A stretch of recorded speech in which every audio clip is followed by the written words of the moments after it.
what's going on guys, Zombie Wars here, and welcome back again to another video. Today we just got some news about the upcoming chapter in September. So before we get to that news guys, be sure to leave a like on this video, and if you're new to the channel, subscribe. I cover DBD news and updates, as well as some other stuff here and there. So we got some new updates on the Jurogumo chapter, which we thought would be coming out sometime in September. Well, there is this tweet going around by Beryl Mason about the Jurogumo, and it says, if the rumors are true about the September chapter being the Jurogumo, then I hope we have an accessibility option for arachnophobia. Personally, as someone who has arachnophobia badly, this doesn't trigger my arachnophobia, though I know for some people this will trigger it. And I'm kind of in the same spot. I have arachnophobia, but like I can deal with it.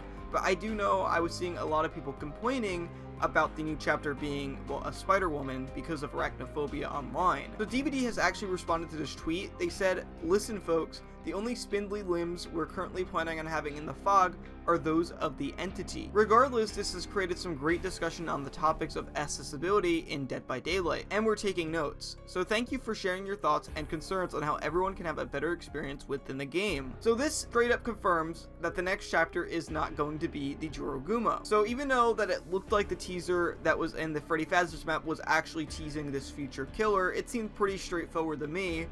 It seems like that's not the case here. So the next chapter is still up in the air, and I find this to be exciting news because I will be honest, I wasn't so much disappointed that it was going to be a Spider-Woman, but I was disappointed that it was going to be yet again another chapter set in Japan. I feel as though we get so many chapters based on either the US or Japan that, you know, it would be interesting to explore some other countries, especially when this chapter is advertised as an Asian folklore chapter. It leaves room for so many other countries besides Japan. They did say it would be the goriest chapter yet, so some people are saying it is the Krasu.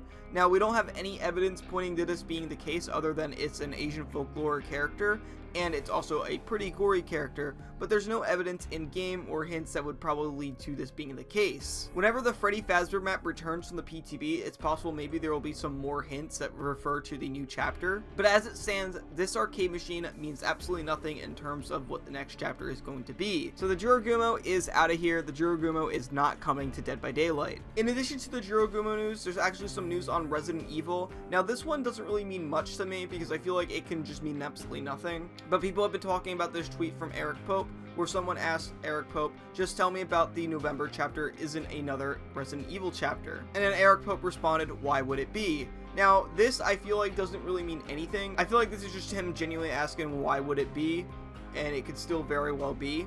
I know a lot of people are really upset if the chapter in November is going to be RE Part 3. There's 3 choices that seem likely, and I don't think it's anything besides these 3, and that's Resident Evil Part 3, Stranger Things Part 2, and Predator.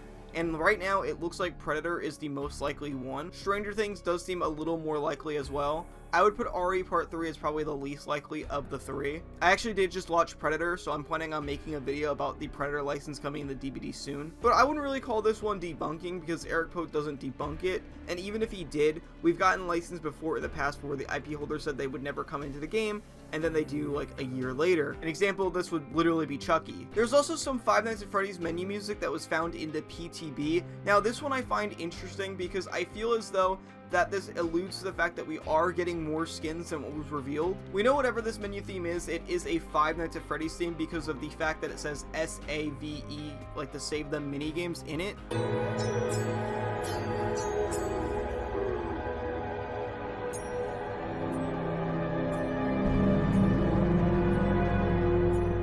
I think this alludes to the fact that we're getting more skins than what we were told about, because I feel as though that they wouldn't make a new menu theme for 2 separate legendary skins.